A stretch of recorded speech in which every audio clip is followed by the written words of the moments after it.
Okay, so it looks like it's a little bit after 1. I think we're going to start the webinar. As you can see on your screens, I have Lori Van Duzen and Vikram Manshramani with me.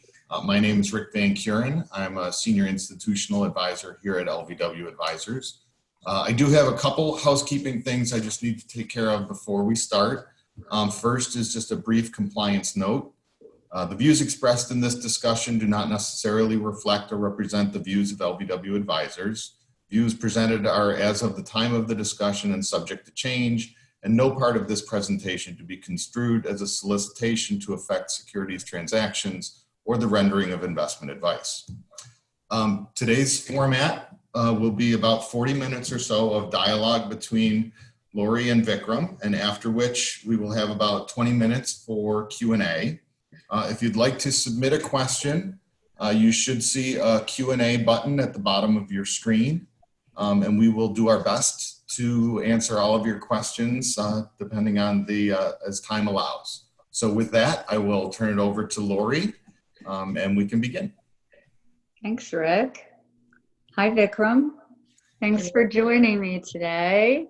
You know what? I think, can you hear me? Everybody hear me okay?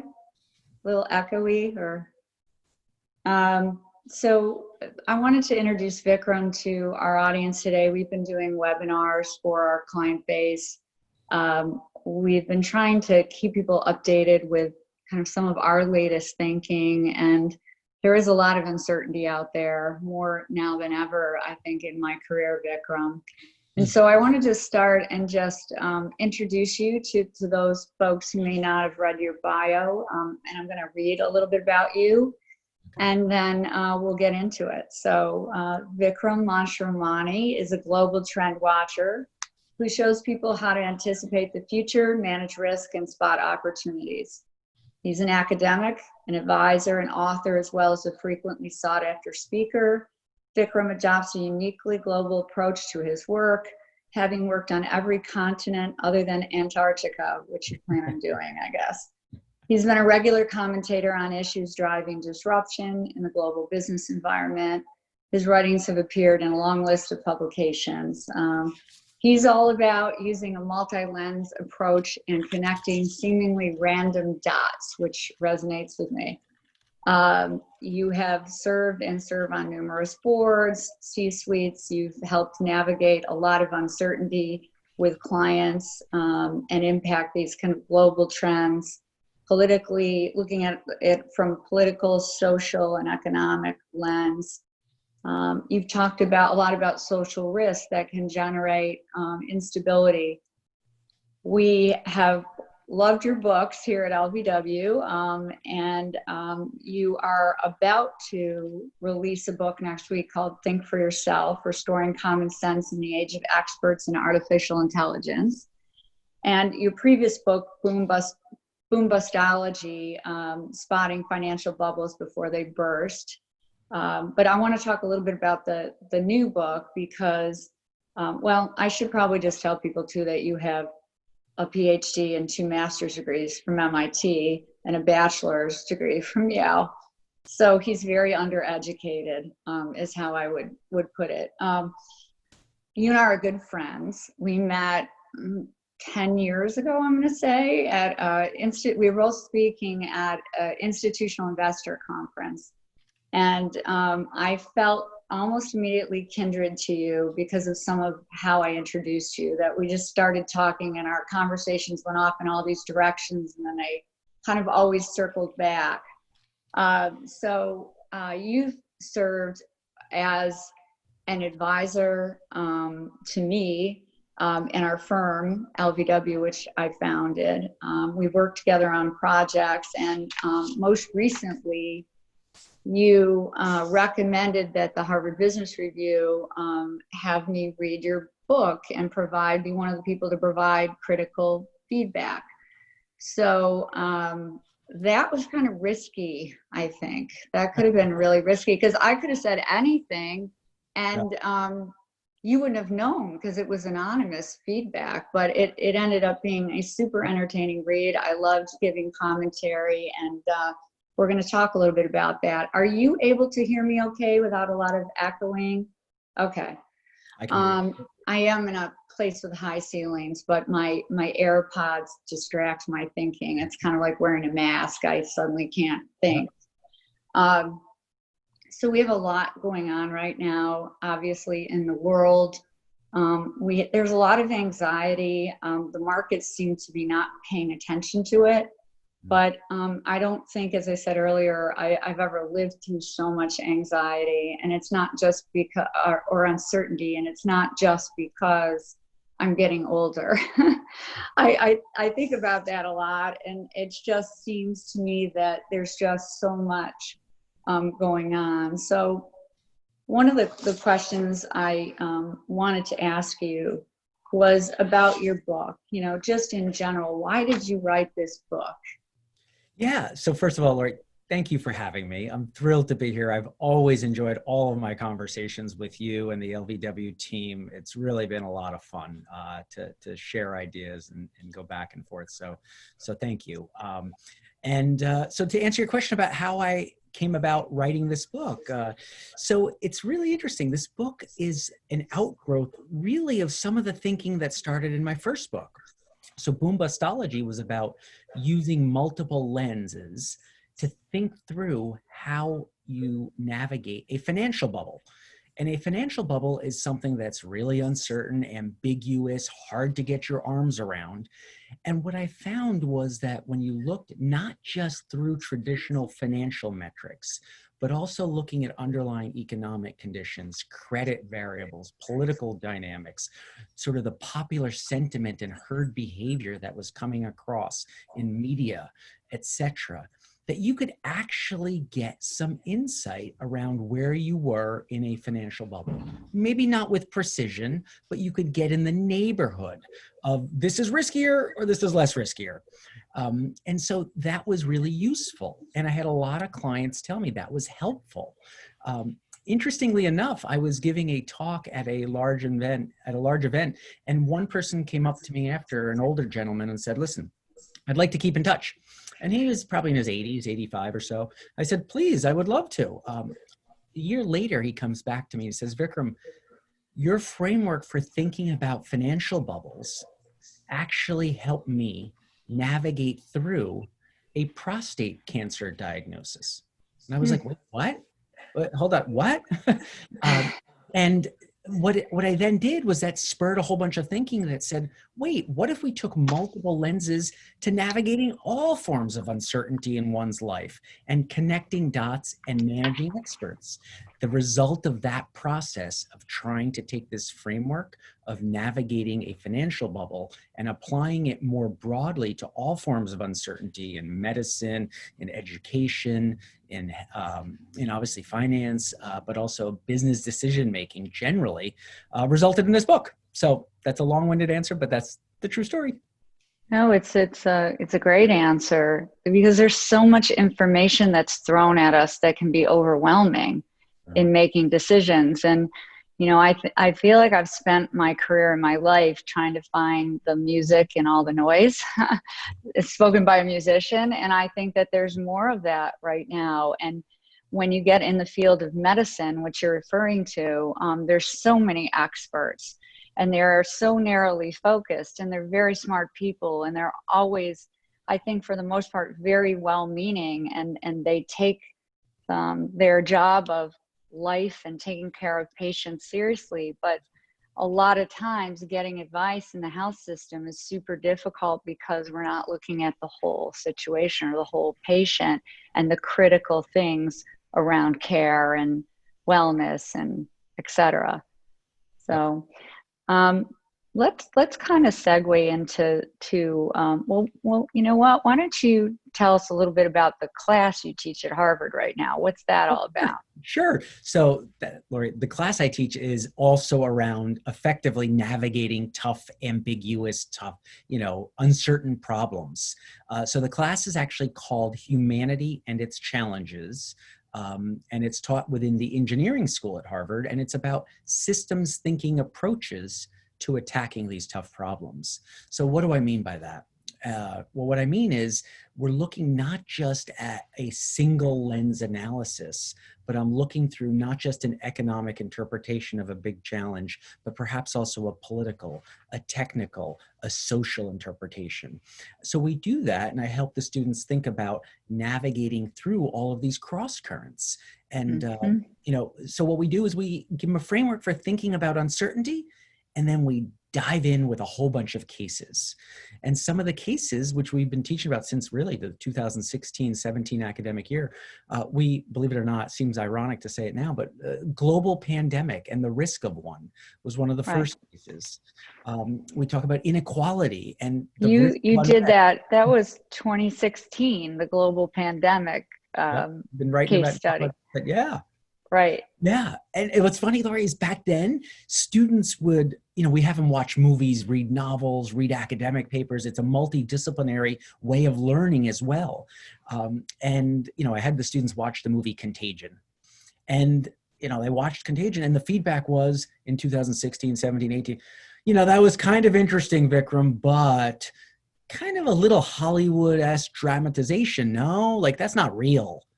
You know what? The students this year, when they did that case study, they didn't think that. They didn't think that. They were like, uh-oh, because they were living it. By the way, the students that talk about, inequality and how it can produce unrest. Yeah, last fall, with it happening all over Latin America and elsewhere in the world, they didn't think it was so dramatic anymore. So anyway. It's hitting home. Yeah, then that gets into, a couple things. Let's start with the crisis, the health crisis and the pandemic. So thinking about your book, and one of the themes in your book is we, fail to see the field. We become monocular in ways. There's a lot of examples that you use in the book, as I recall. And one of the things that's kind of shocking to me is that the United States arguably is the world's leader in data science. And yet, we had data out there on other respiratory, severe acute respiratory syndrome, SARS. When this pandemic was labeled a pandemic, around the time that we figured this out, we had two cases that were almost perfect scientific examples in Petri dishes. We had the naval aircraft carrier, and I think it was the Diamond Princess. Yep. Two very different ships, one with a bunch of 19-year-olds, one with a bunch of people that were more elderly. And yet we didn't seem to learn anything from this. I don't know what happened, but the United States, as the leader in, arguably maybe, but the leader in health, the leader in data science, how did this, it feels so mismanaged. How did this happen? Yeah, it's a great question, Laurie, because it gets at one of the themes I'm getting at here, which is we as a society have been thinking about experts and expertise, I think, incorrectly. And we go like a ping pong ball between devout belief in, respect for, and complete deferral to experts. And then the next day, or maybe not literally the next day, but we'll swing very quickly to, not only complete deferral, but we can also be complete dismissal. And we go back and forth. And one of the things I'm suggesting we do, and there's a chapter called this, it's keep experts on tap, not on top. Now, how does that connect back to your idea of data? Ultimately, what I'm suggesting is navigating uncertainty is an act of leadership. And it's tapping into the appropriate forms of expertise when needed, not dismissing them, listening to experts, even if not deferring to them. And I think that's really where it broke down here. There was so much noise. There was signal, and you're highlighting some of the signals that were out there, but there was also a lot of noise and a lot of uncertainty.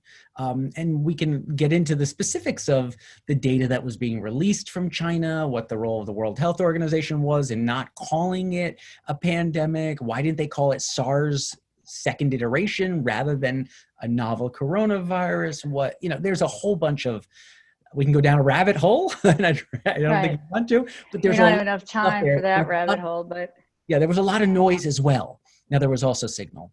And I think listening to the appropriate experts, but not deferring to them, is what we should have been doing.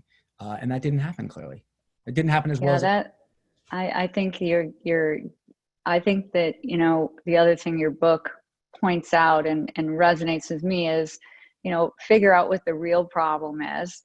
And then, you know, the leadership around this was not the best. And so that, I think the way that you characterize that is probably something we really need to learn. The other thing I think we all discovered in the United States is that we had, you know, 50 different leaders and states doing their own thing. So that kind of gets to a couple other questions that are market related. So we've had 50 plus days of the largest move we've ever seen in the S&P 500 and other markets after the swiftest collapse.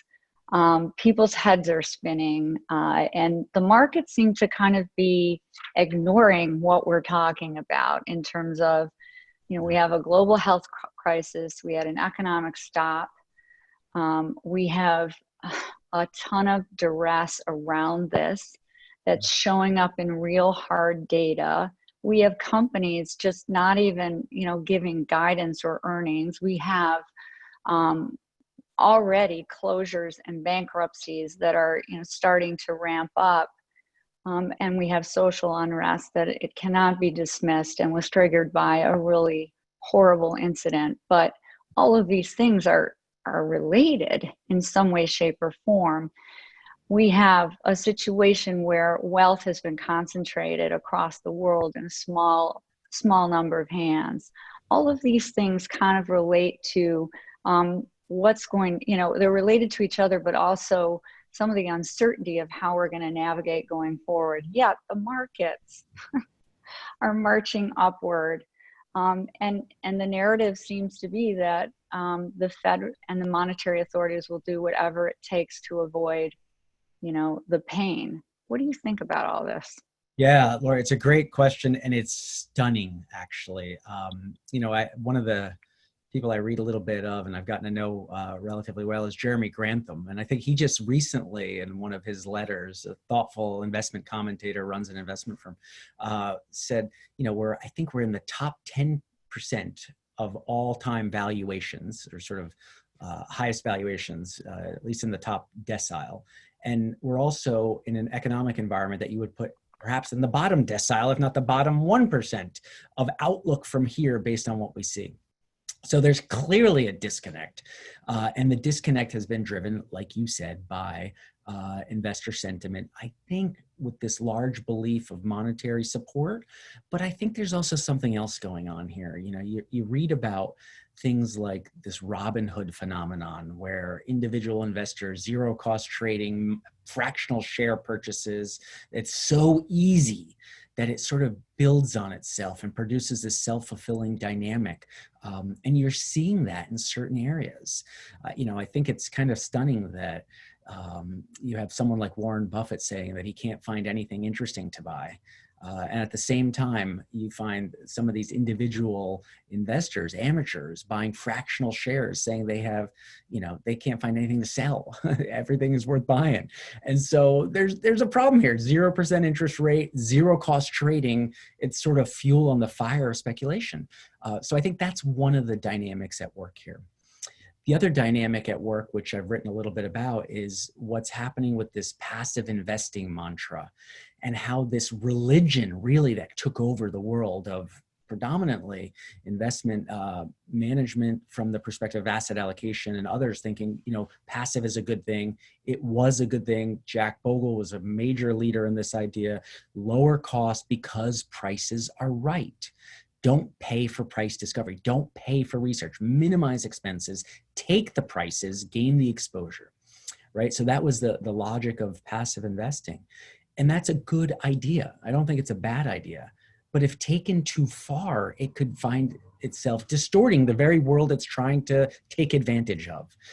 Right? So I guess what I'm saying is, as passive investing has grown, we've seen that this logic of taking prices has turned into a dynamic where they are making prices.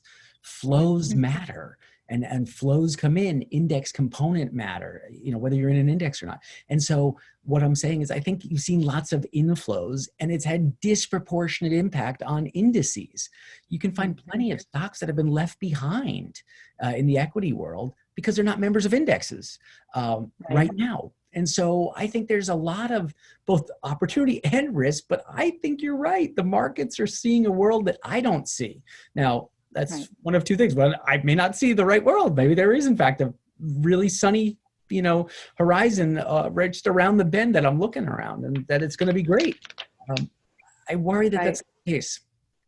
I think it's interesting what you're saying about passive investing and price discovery. And the fact is, we've talked about this in our, kind of webinar series and writings, but underneath the hood, there is a lot of distress. There's a lot that, regardless of what you think is driving this market, whether it's retail investing and flows and short squeezes and whatever it is right now, regardless, underneath the hood, there's real winners and losers. And we've talked about this theme of indexing is great for, if the markets are cheap and it's an efficient part of the market, that's great. But right now, the opportunity seems to be in doing the work.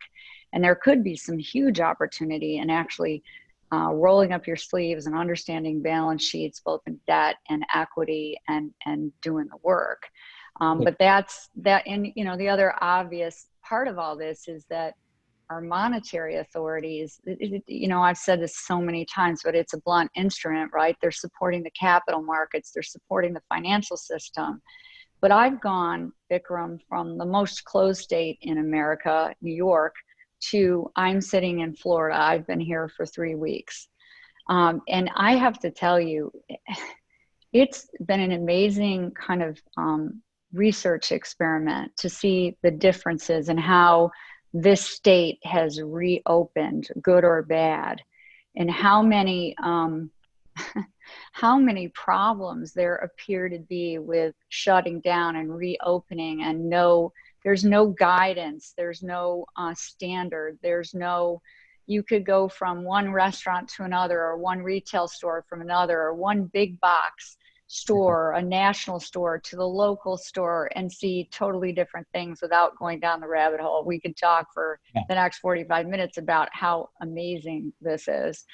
Amazingly strange, and yet eye-opening about the fact that, I have to scratch my head about the markets pricing in this V-shaped recovery, and maybe the markets are right, but the Fed and the monetary authorities cannot get at some of this distress. They cannot get money directly to companies that may just have, we talk a lot about companies having a liquidity problem, but maybe not an insolvency problem. I think it's really difficult for, general, money printing or monetary intervention to help that. And you kind of see it in practice when you go from New York to Florida, and you go, wow, this is rough. Anyway, let me kind of go to a couple other questions. There's been a debate, I don't know what you think about this, amongst our client base, among friends of mine and people that I talk to, about America generally. And we have an election coming up.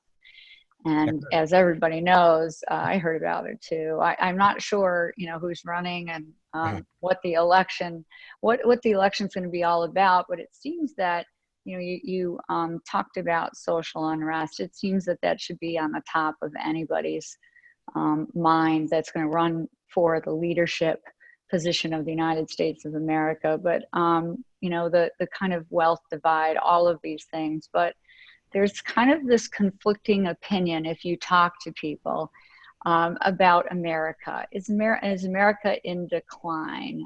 You and I've lived kind of the American dream. You come from very, we're going to say, modest circumstances, as do I. And you, being of Indian descent, me, obviously a woman who started on Wall Street in 1987 or, in the financial business, but yet we were able to kind of chart our own courses. We had great opportunity. I'm super thankful for the education I've had, the access to mentorship, all of those things, which I know you've had. So if somebody were to say, is America in decline? Is that still, Lori and Vikram, is that still something that, is that American dream still alive and well? I know this is a hard question, but what would you say? No, Laura, it is a hard question because there's not an answer, right? But there's ways to get comfortable and maybe put our arms around the edges of the fuzziness of such a question. So the first thing I would say is America hasn't performed up to the promise that it stands for in many ways, right? So first of all is economics. We talk about economic inequality, maybe a contributing factor to some of the unrest we're seeing in the United States as well as elsewhere. But fundamentally, the middle class of America hasn't really shared in the gains. And so it's a nice question to follow up what you previously asked about, because think about what's happening in the markets as representative of those with. Think about what's happening in the economy, the unemployment rate of those without, those who really depend on income for their source of life and their livelihoods versus those who have large stock market portfolios. It's sort of a crude guesstimate, but really Main Street versus Wall Street is really the financial market versus the real economy at some level these days. And so there's a real problem with the inequality. Now, the problem, I think, is inequality when pushed really hard ultimately leads to unrest and creates the pressure towards redistribution. And in fact, we're seeing that even during this election cycle, that redistribution is a point that many people are raising. Many of the candidates are raising this at local levels, mid-levels, and senior levels. At all levels of the election cycle, we're seeing this pressure for redistribution. Now, this is sort of a stunning statement, but let me say it and we can sort of debate it, Lori. But, I would just ask, was Karl Marx right? Right? At some point, the Communist Manifesto said that capitalism self-destructs. The workers of the world get so oppressed, so pressured, that the capitalists are sort of exploiting and gaining more and more and more at the expense of labor. And so that is really a story of return on capital exceeding return on labor.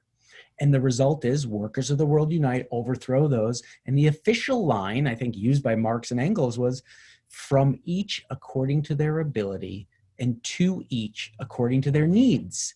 That's the ultimate form of redistribution. Now, we may not get to the same extent, but my senator here in Massachusetts has proposed taking from those with and giving to those who need. Now we're just debating degree, not concept. And so there is this pressure. And so I would say, is America in decline? I don't think it's in decline, but I think it's got a challenge. I think it has this real challenge. I hope we rise to it. I think we're going to see some redistribution to help put a safety net that's more capable of supporting those left behind so that we don't have the unrest. You need to get a little tinge of socialism to keep capitalism alive. So I think that's part of what we're seeing here. And I think that's an important part of the story. I think the thing that would worry some people listening to this is that, I think you're right. I think we're in for bigger government, more distribution of wealth,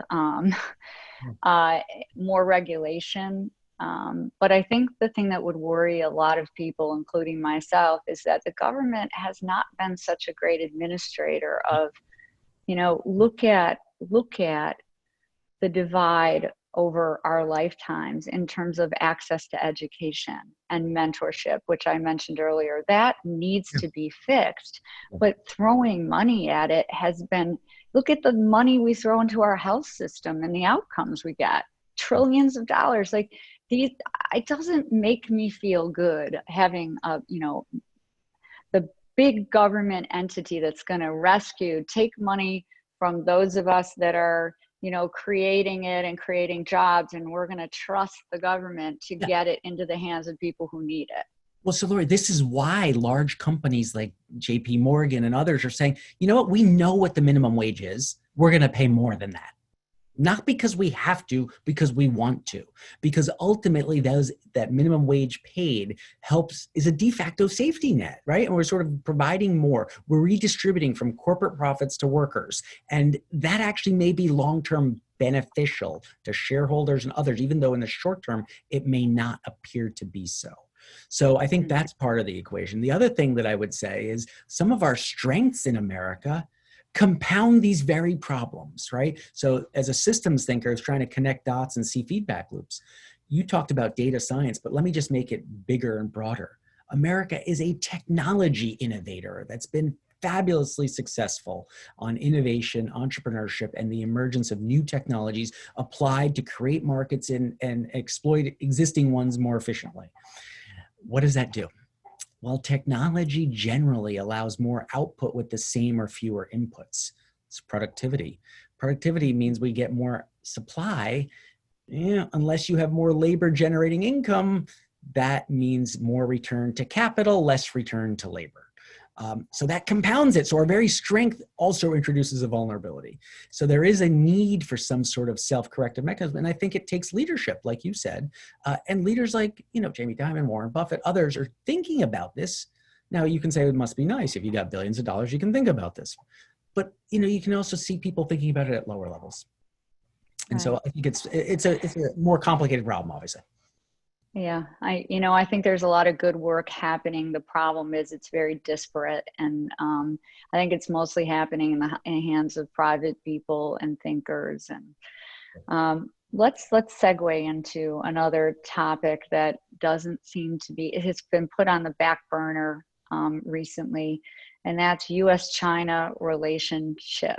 Yeah. The U.S.-China relationship has been put on the back burner in the news, really, but it's in, I think it seems pretty rough to me, and has definite implications, I think, for investors and for, the world going forward. What do you think? Yeah. Being somewhat of I don't want to call you an expert, because if I call you an expert, that kind of goes against your arguments in your book. But having spent a lot of time in China, what do you think about, what are we doing right or wrong with China at this point? Yeah, no, Laura, that's a great question, because, you rightfully said this election year, the current unrest and racial tensions that we have in America are rightfully going to be a major portion of the agenda to address on the part of political candidates. But I would suggest China is another one of these topics that is absolutely going to be on the agenda of discussion for this election cycle. And my interpretation is far more extreme, I think, than the ordinary person's interpretation. I might be wrong. But this started off as a trade war, right? They're exploiting us. They're taking advantage of us. They're ripping us off. And they were unfair traders, if you will. I think that's part of it, right? So there's an economic argument to be made, a trade war. But this is far, far more than a trade war. This is great power rivalry. This is heading towards what one might deem another Cold War-esque dynamic, right? Because it's not just a trade war, it's a space race. It's an economic war. It's a currency war. We watch the Chinese yuan closely. What are they doing? They're depreciating. What are they doing? Et cetera, right? There are geopolitical ambitions at work here. Their whole Belt and Road initiative, where they're building out Central Asia into Africa. They're taking advantage of opportunities of distress there to exert influence. They're building what we did post-World War II with the Marshall Plan. They're trying to do a similar thing with their Belt and Road initiative. They're exerting influence. They've got investments in military technology, etc. So I think this is a really dramatic development that is going to likely change the sort of context in which we make decisions for the next 15 to 20 years in a geopolitical sense. This is a great power rivalry. So I do think this is something that's here to stay as a source of tension. Now, political leaders can choose to exploit it or play it down, be cooperative or not. So there's a leadership component to how this plays out, for sure. But I do think that we're just destined in this way towards great power rivalry. And that has a lot of implications. One of them, and I'll stop after this one implication, supply chains that currently run through China that come to the US, if there are critical ingredients in China that have some possibility of national security implications, I suspect we're going to decouple. We're going to decouple on those supply chains. There's been a lot of news recently about how things like ibuprofen, acetaminophen, and like antibiotics, disproportionate. I mean, in some cases, 70, 80, 90% of the supply chain's critical ingredients come from China. That is unlikely to be the case 3 to 5 years from now, right? And there's other examples like that. So I think we're going to see some decoupling. We'll see some more regionalization rather than the globalization. We may even, if this logic is pushed, emerge to find ourselves with 2 global economies, a Chinese-led ecosystem and then a US-led ecosystem. In which case, Right. That seems to be playing out. That seems to be playing out already, and in ways that you never would have thought of. Where countries are kind of lining up around one or the other, right? Yep. And Laura, you're going to see it on this, right? The sort of 5G, 6G, whatever the next technology is, countries will have to. Are you going with Huawei or not? Okay, that's your choice. You just made a choice. I've talked with some government leaders in the Middle East about this. I was there in December and spoke with the head of state of one nation in particular, and they're very uncomfortable with being forced to choose. They're like, wait, we like to sell them oil, but we like your military protection. We like to have, I'm like, of course you do. Right? So there's an interesting dynamic. People don't want to choose. And where countries would line up on that choice if forced to get there, I think will change our world a little bit. So let's take that one level down to investment implication. If I'm an investor in the emerging markets, how do I think about that? We've at LVW, I'll just maybe bias you. I'm trying not to. I know I can't bias you, but we've moved away from passive investment in the emerging markets to more active investment, and we can talk about that. But what are your thoughts about investment implications of what you just said? Yeah, no. So I think not surprisingly, we're in agreement here because we do think similarly and we see the world very similarly. But I would not want to be investing passively in the emerging markets. For one, it's not clear you're getting emerging markets exposure by investing in the emerging markets index, right? So many large emerging market companies that have disproportionate weights in those indices have exposures to developed market consumers. I mean, I picked up this phone. I happen to have an Apple, but if I had a Samsung device, it'd be like, oh, Samsung. Okay, that's an emerging market company, but it has a developed market consumer as its end driver. A lot of the semiconductor companies, a lot of some of those, components of our supply chain really are emerging market index components. So I'm a little bit cautious in the sense that why are you going to emerging markets? Presumably to get the growth of emerging markets, not for a different way to play the US consumer. So that's number one. Number two, as you've already heard me describe, the whole passive logic bothers me. And I think in the emerging markets, the inefficiencies are just larger. And so if they're larger and there's fewer people doing work to actually disentangle the winners and losers and the country level winners and losers, the industry level winners and losers, and then the specific company winners and losers, I think managers that can do that should be well positioned for some period of time. So I cannot disagree with that. And we're kind of going into, I'm looking at the clock. I have some questions that have come in, and Rick is the one who's going to be moderating. And I think he's gotten questions, but I've gotten direct questions on text. So Laura, I'll just say, I'd love to just say one thing, which is a fun quote I just reread last night, a Donald Rumsfeld quote. I keep a book of quotes and I just occasionally go through them. And one of the quotes is just resonating with me right now about what you said, which is his quote was, "All generalizations are false, comma, including this one." Sort of made my head spin a little bit.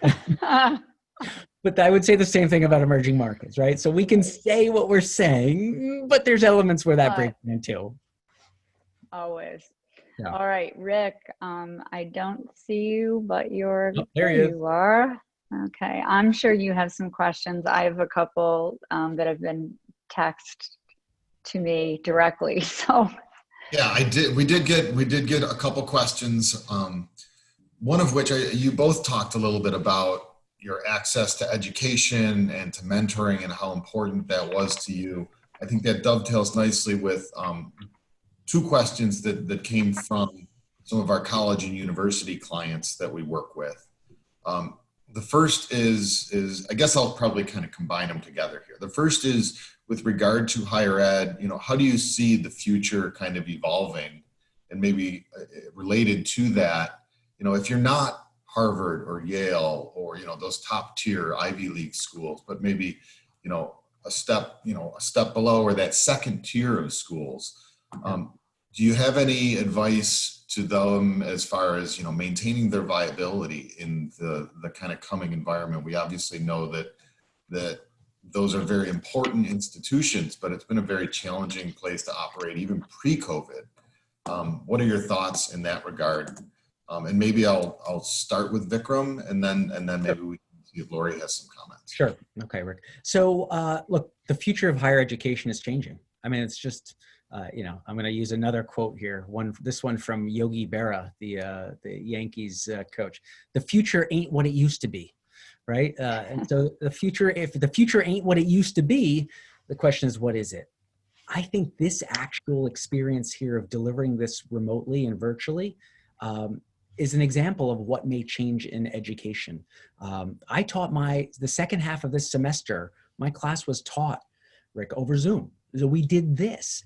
And while a place like Harvard would never, ever have tried to take all classes virtually instantaneously because, the classrooms are important, the social experience, the faculty think they're great, et cetera. The experiment actually resulted in some really interesting learnings. I would suggest humbly that maybe in some cases, the teaching and learning experience was better delivered virtually. My class specifically is a discussion-oriented class where we have whiteboards and we break students into groups for working projects.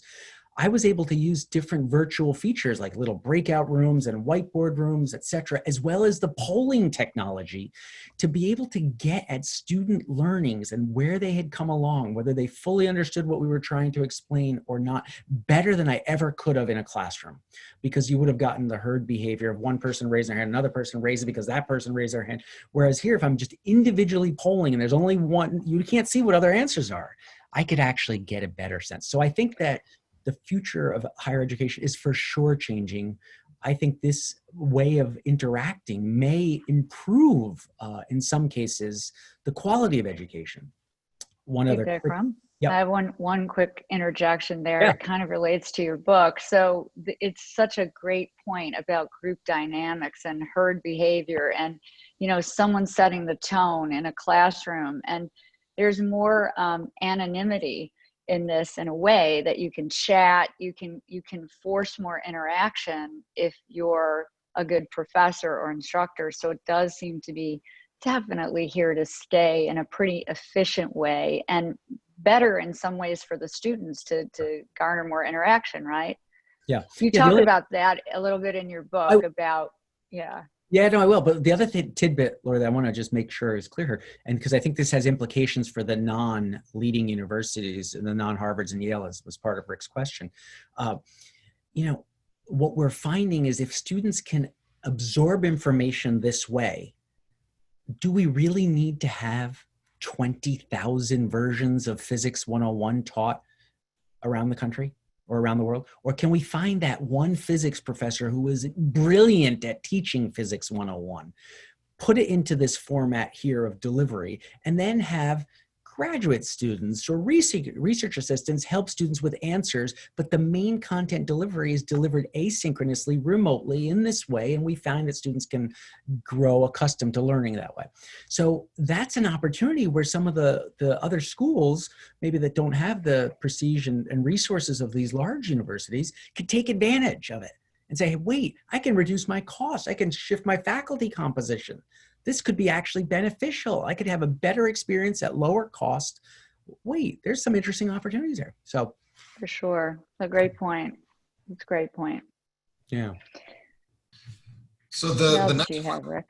Yeah. So the next question that we have, I think you touched on a little bit as far as the direction that you see, but, and maybe this was part of some of your thoughts when you were talking about pandemics back in 2016, Vikram. But one of the things we certainly have seen is that we've seen the more densely concentrated cities around the country have been more severely impacted.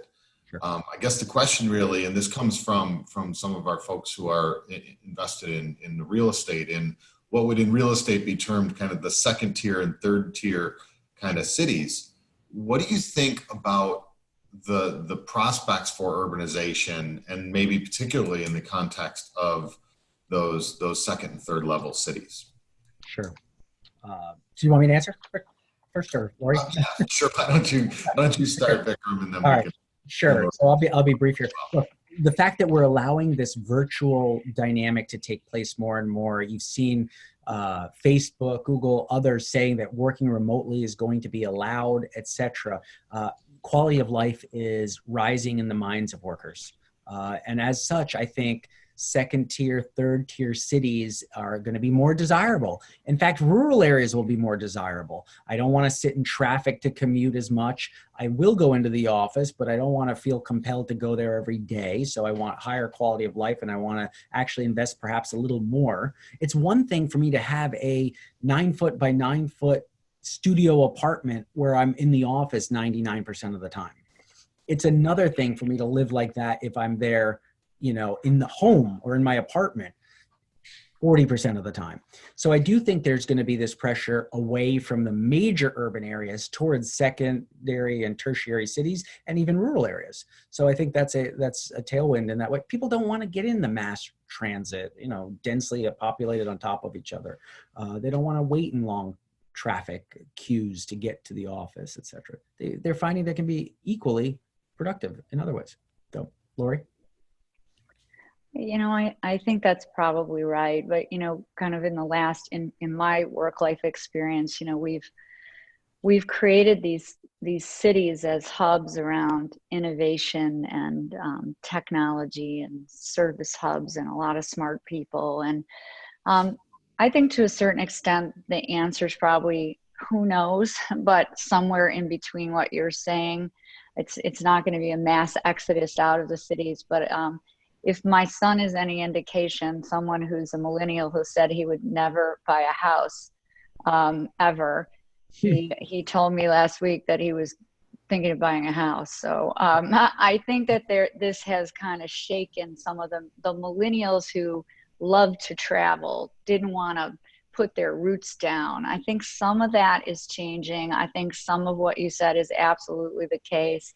We have clients who are real estate folks, pretty big operations in tertiary cities. And those have been, multifamily, pretty stable, good cash flow producing. Some of them have had, better experiences financially through the last few months than last year at the same time. So I think there's a lot of things around it. And I don't know. I think we've definitely seen, I'm just praying and hoping we have some major infrastructure projects going on in New York City, around the subway, around roads, around bridges, because that would help a whole heck of a lot. I don't have a perfect answer for that though. And human behavior is a hard thing to know what's enduring and what's not. If this is a garden variety recession, which I don't think it is, then people forget fast. If you think about any recession we've ever gone through, oh yeah, that was bad. And then everybody goes back to doing the same thing. But if this is more than that, which I kind of sense that some parts of it are, human behavior will change to a certain extent and people's desires will change, I think. Yeah, well, I'd be curious, Lori. So do you think that would be the case if we had a vaccine that popped up? Because then maybe I don't know, maybe quickly. Yeah, I don't know. I was talking with a manager, getting back to, the inefficient spaces in the market, like small cap, and a manager we've been invested with for years that had a position in a, I won't say the public company, but, it's around concert-like experiences, right? And we were debating how they were stress testing their position. And they had brought down the position through this whole thing because it was looking like this company was not going to get the cash they needed to really survive. Well, it turns out they got it. and they are going to survive. And I think people love concerts, and some of that human behavior will return quicker than we think. That's just my opinion, being also a concert lover and a musician, with a vaccine or without. But it's hard to make money at 50% capacity. So I don't know. I don't know. I think there's the other shocking thing about everything that we've been through is there's so much we don't know about this. You know, the markets seem to be thinking we're not going to have a second peak. We're not going to shut down the economy again, that this thing's going to just wither away. And it could be right. Like if you're down here in Florida, you kind of feel that way. Yeah. I don't know, but it we'll see. The vaccine thing, I mean, I think it depends on who you talk to and where and what's enduring about human behavior. A lot of people, you can only lock people up for so long, and then they may go out and take the risks. You know, we just don't know.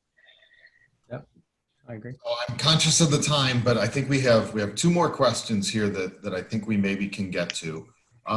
One, Lori, you talked as part of the webinar today, you talked a little bit about how the blunt instrument of monetary policy, can't really be narrowed in on the specific problems. I guess one of the questions that came up is, are they even addressing the right problem, right? It seems like most of the fiscal and monetary policy that's come about has been more focused on solving illiquidity, when insolvency might be really the core problem. And Vikram, I know that identifying the key problem is one of the key tenets in your book. So maybe just quickly we can touch on that question, and then we'll wrap up with the final question. So Lori, maybe do you have any thoughts there, and then we can talk to Vikram.